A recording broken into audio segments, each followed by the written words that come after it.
Welcome to my YouTube channel. আজকে আমি profit and loss নিয়ে আলোচনা করব। এটা West Bengal police, Kolkata police, SSC, GD, army সব কিছু পরীক্ষাতে ক্ষেত্রে কাজে লাগবে। আজকে পুরো কনসেপ্টটা আমি বোঝাবো এবং তারপর কয়েকটা অঙ্ক করাবো। তাহলে শুরু করছি। আর জাস্ট আমি একটা এক্সাম্পল দিয়ে শুরু করছি, তাহলে বুঝতে সুবিধা হবে। মনে করি মনে করলাম আমি একটা শপিংয়ের দোকানে গিয়েছি, একটা শপিংয়ের দোকানে গিয়েছি এবং সেখানে একটা শার্ট দেখেছি। সেটা শার্টটার মূল্য লেখা আছে এমআরপি 500 টাকা। যেটা লেখা থাকে এমআরপি 500। এমআরপি মানে হলো ম্যাক্সিমাম রিটেলার প্রাইস, যেটা বাংলাতে অঙ্কিত মূল্য, অর্থাৎ বাংলা মানে হলো অঙ্কিত মূল্য, মানে যে দামটা লেখা থাকে 500 টাকা। কিন্তু আমার কাছে 300 টাকা আছে। তাহলে আমি শার্টটা কীভাবে কিনবো? এবার দোকানদারটা আমার একটা বন্ধু, তার জন্য বললাম। সে বলল, তাহলে তোমার বন্ধু হোস, তাহলে যে ওটা 400 টাকায় দে। দিয়ে বললাম আমার কাছে 400 টাকা নেই। তাহলে যে বন্ধু জিজ্ঞেস করলো, তাহলে তোর কাছে কত টাকা আছে? এবার 300 টাকা আছে। তাহলে বললো তো 300 টাকায় জিনিসটা নিয়ে নে, 300 টাকায়। তাহলে আমি 300 টাকায় জিনিসটা কিনলাম। তো 500 টাকা এটা দামটা লেখা ছিল, জিনিসটার দাম 500 টাকা ছিল। আমি জিনিসটা 300 টাকায় কিনলাম। তা কিনলাম মানে কি, সেটা ক্রয় করলাম, অর্থাৎ এটা হলো ক্রয় মূল্য। 300 টাকা ক্রয় মূল্য। 300 টাকা ক্রয় মূল্য, অর্থাৎ যেটাকে ইংলিশে বলা হয় কস্ট প্রাইস, তা সিপি, শর্ট ফর্মে সিপি। 500 টাকার জিনিসটা আমি 300 টাকায় কিনলাম।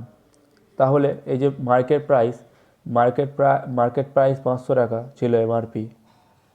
আমি সিপি আর ক্রস প্রাইস আর ক্রয় মূল্য করলাম 300 টাকায় কিনলাম। তাহলে এই যে 200 টাকা আমার যে হলো, 200 টাকা ছাড় হলো, এটা কি ছাড়? 200 টাকা, 200 টাকা আমাকে ছাড় দিল, অর্থাৎ ডিসকাউন্ট, যেটাকে ইংলিশে ডিসকাউন্ট। আর এই ছাড়টা সবসময় মার্কেট প্রাইসের উপর দেয়। ছাড় সবসময় মার্কেট প্রাইসের উপর নির্ভর করে, অর্থাৎ মার্কেট প্রাইসের উপর ছাড় দেওয়া হয়, ডিসকাউন্ট হলো। এবার এই শার্টটা আমি বাড়ি নিয়ে গেলাম। তারপর পড়ছি, দেখছি শার্টটা আমার টার্ন হচ্ছে, অর্থাৎ ফিট হচ্ছে না। তাহলে কি করব? শার্টটা আমি দোকানে আবার নিয়ে গেলাম ফেরত দেওয়ার জন্য। তাহলে এবার আমার দোকানে দেখা যায়, দোকানে গেলেই বলে বিক্রিত মাল ফেরত হয় না। তাই এটা ফেরত নিল না। তার জন্য আমার একটা বন্ধুকে শার্টটা দেখালাম, তার ওই শার্টটা পছন্দ হয়েছে এবং শার্টটা ফিটও হয়ে গেছে। দিয়ে বন্ধু বললো, তাহলে শার্টটা কত দামে বেচবি তুই? আমি বললাম শার্টটা, আমি অঙ্কিত মূল্যটাই বললাম, অঙ্কিত মূল্য 500 টাকা দাম নিয়েছে। তা তুই আমার বন্ধু হোস, তাহলে তুই শার্টটা আমাকে 350 টাকায় দে। তো বললো, সে রাজি হয়ে গেল। তাহলে আমি কি শার্টটা তাকে 350 টাকায় বিক্রি করে দিলাম। 300 টাকায় কিনলাম, 350 টাকায় বিক্রি করলাম শার্টটা, অর্থাৎ এটা বিক্রয় মূল্য। তাহলে এই 300 টাকা কিনে 350 টাকায় বিক্রি করলাম। এই যে 50 টাকাটা কী হলো? আমার লাভ হলো, যেটা লাভ বলে, 50 টাকা লাভ, অর্থাৎ 50 টাকা লাভ, যেটাকে ইংলিশে বলে প্রফিট। 50 টাকা আমার লাভ হলো। ঠিক আছে। এবার যদি আমি এই 300 টাকাটা কিনে যদি আমি বন্ধুটাকে 350 টাকায় না বিক্রি করে আমি 250 টাকায় বিক্রি করতাম, 300 টাকায় কিনে যদি আমি 250 টাকায় বিক্রি করতাম, এসপি, যেটা এসপি অর্থাৎ সেলিং প্রাইস, যেটাকে বিক্রয় মূল্য বলা হয়, তাহলে আমার কি এই 50 টাকা আমার তাহলে কি ক্ষতি হতো? 50 টাকা আমার ক্ষতি হতো। এটা লাভ হলো 350 টাকা, 20 50 টাকা। এই 50 টাকা কমে বিক্রি করতাম, 50 টাকা আমার কী হতো? ক্ষতি হতো, অর্থাৎ যেটাকে ইংলিশে বলে লস। ঠিক আছে। এবার এই লস লাভ, এই যে লাভ হচ্ছে, প্রফিট হচ্ছে, আর এই যে ক্ষতি হচ্ছে, লস হচ্ছে, এই দুটো সবসময় নির্ভর কিছু ক্রয় মূল্যের উপর। ক্রয় মূল্য যদি না থাকে তাহলে কিন্তু লাভ বা ক্ষতি কিছু হবে না। যেমন ডিসকাউন্ট নির্ভর করে মার্কেট প্রাইসের উপর, সেমন লাভ আর ক্ষতি নির্ভর করে ক্রয় মূল্যের উপর। অর্থাৎ মানে যদি আমি পেনটাই ধরছি, এই পেনটা আমি একটা বন্ধুকে বিক্রি করব, মানে পেনটা আমি বিক্রি করব। একটা বন্ধু জিজ্ঞেস করলো, পেনটা কত দামে দিবি? আমি বললাম এই পেনটা আমি 5 টাকায় বিক্রি করব। সে বন্ধু পেনটা 5 টাকায় কিনে নিল। সে বন্ধুটা 5 টাকায় কিনলো, কিন্তু সে কিন্তু জানে না আমার ক্রয় মূল্য, আমি কত টাকায় পেনটা কিনেছি, মানে পেনটা ক্রয় মূল্য কত। তাহলে সে কিন্তু জানতে পারলো না আমার কত টাকা লাভ হলো বা ক্ষতি হলো। অর্থাৎ কোনো জিনিসের যদি ক্রয় মূল্য না থাকে, সেই জিনিসের লাভ বা ক্ষতি বার করা কিন্তু যাবে না। ক্রয় মূল্য থাকবে তবেই সেই জিনিসের লাভ ক্ষতি বার করা যাবে। আর তেমনই মার্কেট প্রাইস থাকবে তবেই সেই জিনিসটার ডিসকাউন্ট দেওয়া যাবে। মার্কেট প্রাইসই যদি না থাকে তাহলে ডিসকাউন্ট দেওয়া যাবে না। ঠিক আছে। আমরা কী কী পেলাম সেখান থেকে আমরা পেলাম অঙ্কিত,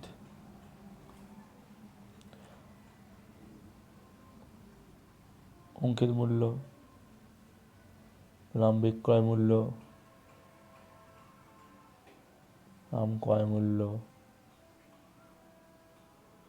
লাভ আর ক্ষতি,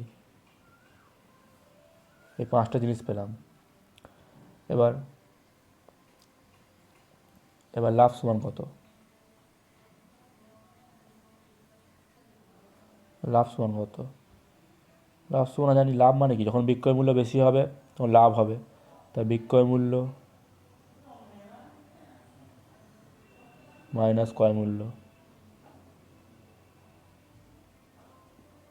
ক্ষতি মানে যখন ক্রয় মূল্য বেশি হবে বিক্রয় মূল্য কম হবে, অর্থাৎ বেশি দামে কিনে কম দামে বিক্রি করবো, তখন আমার ক্ষতি হবে।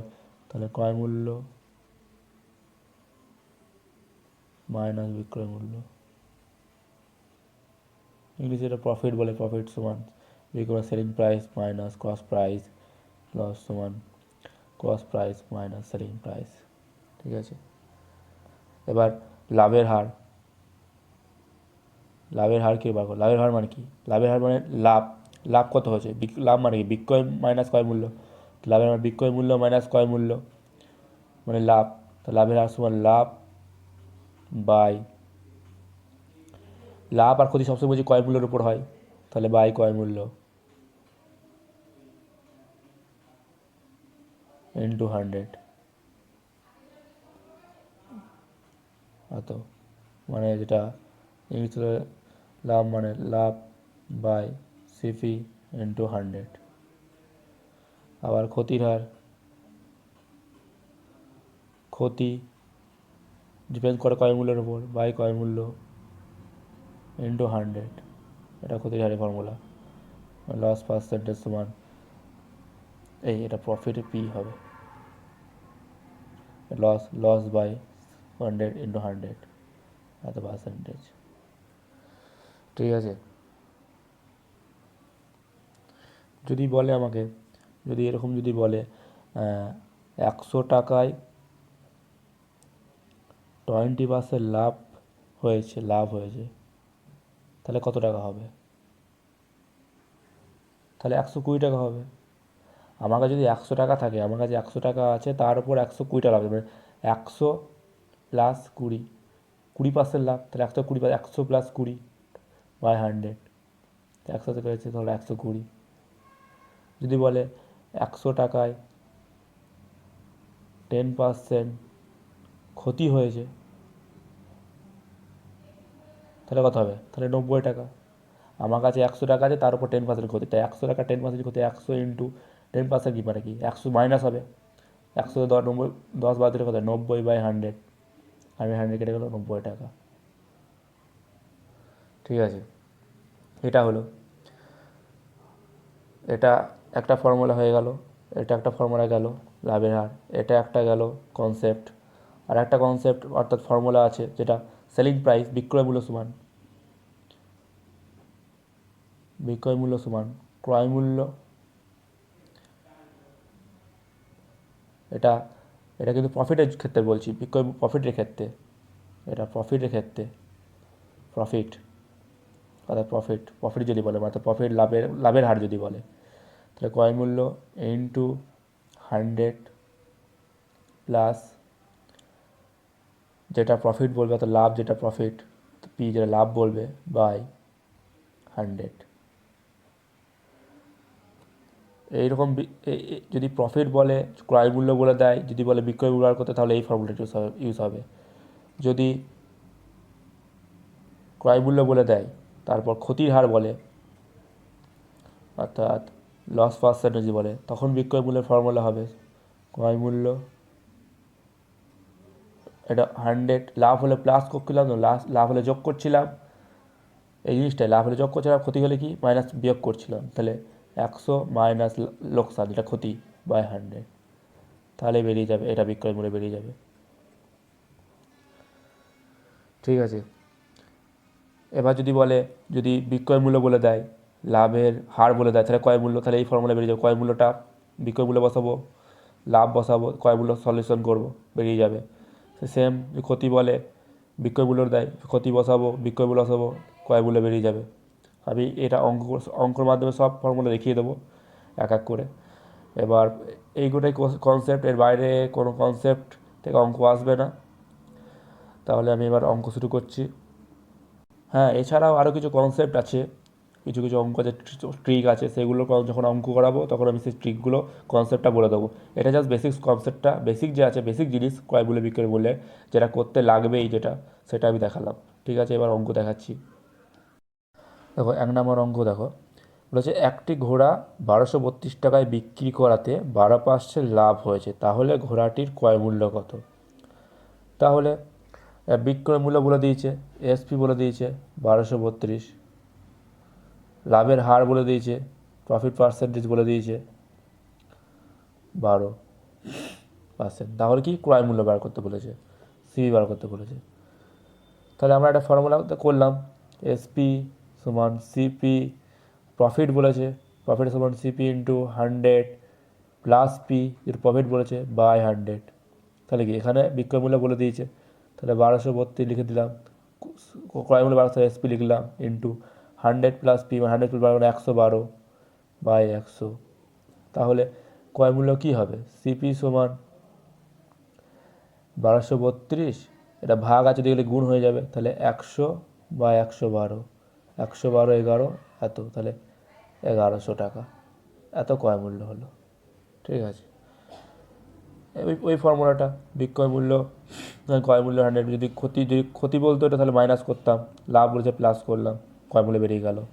এবার আমি এটা তো ওই ফর্মুলা করলাম, এবার ডাইরেক্ট ক্রয় মূল্য ফর্মুলা এটা লিখে রেখে পারো, ডাইরেক্ট ক্রয় মূল্য যদি বলে মুখস্থ করে, CP into SP into 100 by 100 plus P, এটা প্রফিটের ক্ষেত্রে, এটা প্রফিটের ক্ষেত্রে অর্থাৎ লাভের ক্ষেত্রে, আর যদি ক্ষতি হয় তাহলে SP into 100 by 100 minus L, এটা ক্ষতির ক্ষেত্রে। এটা তুমি এইভাবে বার করতে পারো, বা ডাইরেক্ট ফর্মুলাটা বসিয়ে দিতে পারো। এটাই হচ্ছে এই যে 1232 হলো সিপি সমান বিক্রয় মূল্য ইন্টু 100 বাই 112, একই ব্যাপার। ঠিক আছে, যে যেমনভাবে এটা প্র্যাকটিস করতে করতে তখন অটোমেটিক এটা চলে আসবে এই ফর্মটা ডাইরেক্ট। ঠিক আছে, আর পরে অঙ্ক দেখো। পরে অঙ্ক বলেছে রামবাবু 5000 টাকা মূল্যে একটি ফ্রিজ কিনে 6% লাভে বিক্রয় করলে ওই ফ্রিজের বিক্রয় মূল্য কত হবে? তাহলে ফার্স্টে কি 5000 টাকা মূল্যে একটা ফ্রিজ কিনে কিনে 6% লাভ, মানে কি ক্রয় মূল্য, তা কিনেছে মানে কি ক্রয় করেছে, অর্থাৎ সিপি কস্ট প্রাইস, ক্রয় মূল্য কত 5000 টাকা। লাভ বলেছে, তাহলে লাভের হার কত, তো প্রফিট পার্সেন্ট 6%, তাহলে বিক্রয় মূল্য, তাহলে ডাইরেক্ট বেরিয়ে যাবে এসপি সুপার ফর্মুলা, যেটা কি সিপি, সিপি মানে কত 5000 ইন্টু লাভ বলেছে, তাহলে 100 প্লাস 6 106 বাই 100, সে কেটে গেল, 200 কেটে গেল, 106 5 5 30, 5 30 5 পাতলে তো 503 এত টাকা বেরিয়ে গেল অঙ্ক। মানে অঙ্কটা বুঝে বুঝে করতে হবে, কী বলেছে সেটা দেখতে হবে, লাভ ক্ষতির অঙ্কতে কিচ্ছু নেই তেমন। এবার তারপরে অঙ্ক দেখাচ্ছি। দেখো 3 নম্বর অঙ্ক, এই অঙ্কগুলো কিন্তু সব পরীক্ষায় পড়েছে এবং এই অঙ্কগুলো কিন্তু পরীক্ষায় পড়বে। ওয়েস্ট বেঙ্গল পুলিশ, কলকাতা পুলিশ, আর্মির জন্য খুবই কিন্তু ইম্পর্টেন্ট অঙ্কগুলো। এছাড়া SSC MTS, DRDO MTS, SSC CHSL যেগুলো আছে খুবই ইম্পর্টেন্ট এই অঙ্কগুলো। বলে দেখো, এক ব্যবসায়ী 525 টাকা দিয়ে 35 কেজি ডাল ক্রয় করে প্রতি কেজি 18 টাকা করে বিক্রয় করেন। এক ব্যবসায়ী 525 টাকা দিয়ে 35 কেজি ডাল কিনেছে এবং ওটাই প্রতি কেজি 18 টাকা করে বিক্রয় করেছেন। এতে তার শতকরা কত লাভ বা ক্ষতি হয়েছে, অর্থাৎ লাভ হয়েছে বা ক্ষতি হয়েছে, যেটা হয়েছে সেটা শতকরা পার্সেন্ট, অর্থাৎ প্রফিট পার্সেন্টেজ বার করতে হবে তারা, লাভের শতকরা। তাহলে কি, তাহলে 525 টাকায় 35 কেজি, তাহলে তাহলে 35 কেজি যে ডাল কিনেছে, তাহলে বিক্রয় মূল্য কত, কিনেছে তো ক্রয় মূল্য কত, সিপি সমান 525 টাকা। এই 35 কেজি ডাল প্রতি কেজি 18 টাকা বিক্রি করেছে, তাহলে বিক্রি করেছে, তাহলে এসপি কত হবে, প্রতি কেজি 1 কেজির ডাল যদি 18 টাকা করে হয়, তো 35 কেজি ডালের দাম 35 ইন্টু 18, 1 কেজি ডালের দাম যদি 18 টাকা হয়, তাহলে 35 কেজি ডাল তিনি কিনেছেন, সেই 35 কেজি কিন্তু বিক্রি করেছে প্রতি টাকা 18 টাকা করে, প্রতি কেজি 18 টাকা, তাহলে 35 কেজি দাম কত হবে, 35 18 ইন্টু 35, 18 ইন্টু 35, 18 ইন্টু 35 মানে 630, 630। তাহলে বিক্রয় মূল্য কত হলো? 630। এবার দেবো ক্রয় মূল্য 525, বিক্রয় মূল্য 630। তাহলে বিক্রয় মূল্য তো বেশি হচ্ছে, বিক্রয় মূল্য বেশি হলে কী হয়? লাভ হয়। কিনে যদি বেশি টাকা বিক্রি হতে লাভ হয়, তাহলে লাভ কত হচ্ছে? 630 মাইনাস 525, বা লাভ হচ্ছে 105 টাকা। তাহলে লাভের, এবার এটা হার বলেছি, লাভের হারের ফর্মুলা কি? আগে আমরা বলেছি লাভের হারের ফর্মুলা দেখিয়েছি কনসেপ্টে। লাভের হার মানে হলো লাভ, কার উপর ডিপেন্ড করে? লাভ ক্ষতি ক্রয় মূল্যের উপর, বাই ক্রয় মূল্য ইন্টু 100, এত পার্সেন্টেজ। তাহলে লাভ কত হলো? 105। ক্রয় মূল্য কত? 525 ইন্টু 100। তাহলে 5 105-এ 525, আর 5 2 0, তাহলে 100% কত? 20%। তাহলে লাভের হার কত? 20% অঙ্ক হয়ে গেল। আমি এত ভেঙে ভেঙে বোঝানোর জন্য করছি, কিন্তু অঙ্কগুলো সঠিক। এত হলো ক্রয় মূল্য বার করলাম, বিক্রয় মূল্য বার করলাম, বাস ডাইরেক্ট লাভের হার। এই লাভ বার করো, ডাইরেক্ট লাভের হার কত? লাভ বা এত, বুঝতে পারছি তো বেশিবার লাভ। এটা বোঝানোর জন্য ভেঙে ভেঙে বোঝাচ্ছি করে, যাতে সবাই বুঝতে পারে। ঠিক আছে, এরপরে আমরা দেখো বলেছে কোনো বস্তুর বিক্রয় মূল্য 625 টাকা এবং লাভের হার 25%, তাহলে ক্রয় মূল্য কত? তাহলে সে বিক্রয় মূল্য বলে দিয়েছে, এসপি কত বলে দিয়েছে? 625। লাভের হার বলে দিয়েছে, তো প্রফিট পার্সেন্ট বলে দিয়েছে 25%। তাহলে ক্রয় মূল্য একই ফর্মুলা যেটা বললাম। তাহলে ডাইরেক্ট সিপি সমান বার করবো, যেটা জানি এসপি সমান CP into 100 plus P by 100। এই ফর্মুলাটা আমি ডাইরেক্ট সিপি করে নেবো। সিপি সমান কী হবে? SP into 100 by 100 plus P. তাহলে এসপি কত? 625 ইন্টু 100 বাই 125 হলো। তাহলে 5 2 10, 5 5 25, 5 2 0, 25 5 125, নাকি 25 25 625, 25 25 625, তো হ্যাঁ 25 25 625। তাহলে 25 2 50, তাহলে 500 টাকা। তাহলে কত হলো ক্রয় মূল্য? 500 টাকা। ঠিক আছে, এরপরে আমরা দেখো বলেছে কোনো বস্তু ক্রয় মূল্য বিক্রয় মূল্যের অনুপাত 10:11 হলে শতকরা লাভ কত? এটা কিন্তু পিএসসি ক্লাস থেকে 2020-তে পড়েছিল এই অঙ্কটা। তাহলে কোনো বস্তু ক্রয় মূল্য বিক্রয় অনুপাত বলে দিচ্ছে এত, তার শতকরা লাভ কত? সবাই এক্স ধরবে, এরকম কোথাও 10x 11x এভাবে ধরেও হবে। যদি তুমি মনে করো শতকরা ক্রয় মূল্য ধরে নিলাম 10x, বিক্রয় মূল্য ধরে নিলাম 11x, ঠিক আছে, তাহলে শতকরা, তাহলে দেখতেই পাচ্ছ শতকরা লাভ কত হবে? লাভ তো বলেছি লাভ হবে, কারণ বিক্রয় মূল্য বেশি 11 আছে। তাহলে শতকরা লাভের হারের ফর্মুলা কি? লাভের হারের ফর্মুলা লাভ বাই লাভ মানে কি? 11x মাইনাস এসপি বিক্রয় মূল্য মাইনাস ক্রয় মূল্য 10x বাই ক্রয় মূল্য ইন্টু 100। তাহলে 11 থেকে 10 বাদ করে X by 10x by 100, X square গেলো 10 10 100, তাহলে কত হলো? লাভের হার 10%। এবার এটা নিয়ম এক্স ধরে করা, যদি পরীক্ষায় পড়ে সেটা মাধ্যমিক 9 10 8 সেটা আলাদা হবে, কিন্তু যখন পরীক্ষায় আমি তো এক্স ধরতে যাবো না, তো টাইম লেগে যাবে। তখন শর্ট টিপ কি, এখানে ক্রয় মূল্য, তাহলে ক্রয় মূল্য 10 ধরে নেবো, বিক্রয় মূল্য 11 ধরে নেবো। তাহলে লাভের হারের ফর্মুলা কি? লাভ বাই লাভ কত হচ্ছে? 11 থেকে 10 বাদ দিলে কত হয়? 1। লাভ বাই ক্রয় মূল্য, ক্রয় মূল্য কত? 10 ইন্টু 100, তাহলে 10 10 100, 10%। এত স্পিডে করতে হবে অঙ্ক, ওখানে এক্স ধরতে গেলে হবে না, কারণ এখানে তো এক্স ধরা করে লাভ কত বলেই দিয়েছে, কত বার করতে হবে, 10 আর 11, বাস হয়ে গেল অঙ্ক, কারণ এক্স এক্স তো কেটে যাবে, বোঝাই যাচ্ছে দেখে। ঠিক আছে, এবারে পরে অঙ্ক দেখাচ্ছি।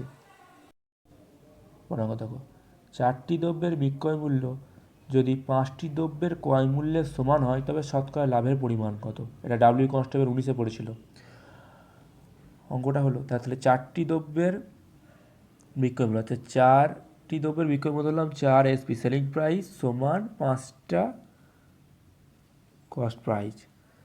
তাহলে আমি করলাম এসপি আছে সেলিং প্রাইস আর বিক্রয় মূল্য, ক্রয় মূল্যটাকে নিয়ে চলে এলাম। তাহলে ওইদিকে 5 আছে, 4 চলে যাবে, এদিকে গুণ আছে তাই ভাগ হয়ে গেল, 5 উপর থাকলো, এটা গুণ আছে তাই ভাগ হয়ে গেল। ঠিক আছে, তাহলে কি হলো? তাহলে সেলিং প্রাইস 5 হলো, কস্ট প্রাইস 4 হলো, তাহলে বিক্রয় মূল্য বেশি হয়েছে ক্রয় মূল্য, তাহলে লাভই বার করতে বলেছে, শতকরা লাভের পরিমাণ। তাহলে শতকরা লাভের, তাহলে লাভের হারের ফর্মুলা কি? লাভের হারের ফর্মুলা সমান লাভ, লাভ কত? 5 - 4 মানে কত? 5 - 4 লাভ বাই ক্রয় মূল্য কত? 4, ইন্টু 100, তাহলে 1/4 ইন্টু 100, 4×25, তাহলে কত? লাভের হার 25%, এটাই অ্যান্সার। ঠিক আছে, এরপরে অঙ্ক দেখাচ্ছি। 7 নম্বর অঙ্ক বলেছে, অনিতা একটি বাইসাইকেল 3,200 টাকায় ক্রয় করলো। সে সাইকেলটি 240 টাকার লোকসানে বিক্রি করলে কত টাকা মূল্যে সাইকেলটি বিক্রি করলো? এটা ফুডের সাব ইন্সপেক্টরে পড়েছিল 19 সালে, 2019-এ। অঙ্কটা খুবই সহজ অঙ্ক। এখানে এত টাকায় ক্রয় করলো, তাহলে কস্ট প্রাইস বলে দিয়েছে কত? 3,200 টাকা। তা লোকসান অর্থাৎ ক্ষতি বলে দিয়েছে কত? ক্ষতি বলে দিয়েছে 240 টাকা। তাহলে সাইকেলটা কত টাকা বিক্রি, তাহলে ক্ষতি যদি বলে দিয়েছে, তাহলে এত টাকা ক্রয় মূল্য, সে এত ক্ষতি হয়েছে। তাহলে আমরা কি জানি? তাহলে এটা তো জানি আমরা, ক্ষতি সমান কি? ক্ষতির সমান তো বিক্রয় মূল্য, যদি ক্রয় মূল্য বেশি হয় তবে ক্ষতি হয়। তাহলে ক্রয় মূল্য সিপি মাইনাস এসপি। তাহলে এসপি মানে, তাহলে বিক্রয় মূল্য কত? এসপি সমান কত হবে? ক্ষতি, ক্ষতি আছে,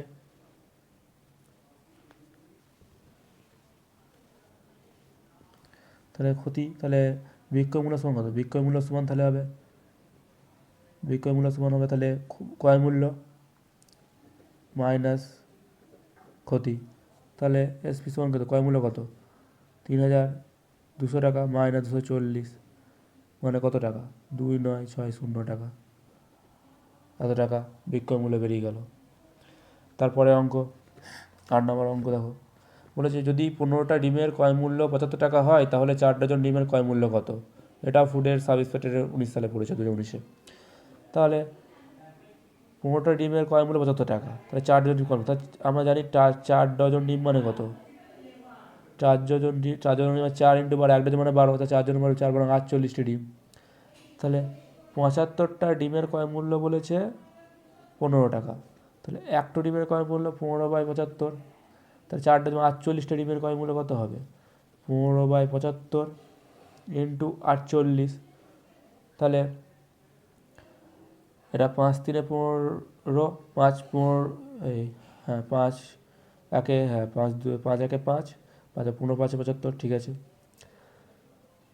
তাহলে হলো, তাহলে এটা 3 দিয়ে যাবে, 3 5 15, 3 একে 3 6 18 হলো।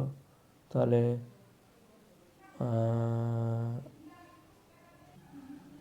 কী হলো, ও সরি সরি সরি, একটা ভুল হয়ে গেছে।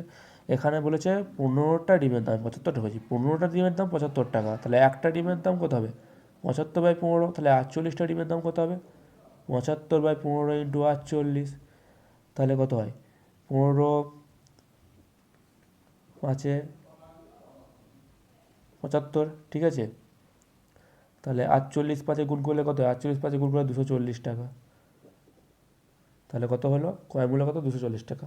এখানে 4 ডজন মানে 48টা ডিম, তাহলে 15টা ডিমের ক্রয় মূল্য বলেছে 75 টাকা, একটা ডিমের ক্রয় মূল্য তাহলে 75/15, ঠিক আছে। একটা যেহেতু কমে গেছে তাহলে ভাগ হচ্ছে, তাহলে 48টা ডিম মানে কি বেশি, তাহলে গুণ হবে 75/15, 48 240 টাকা, ঠিক আছে। তাহলে আজকে শুধু বেসিক বেসিক অঙ্কগুলো দেখিয়ে দিলাম।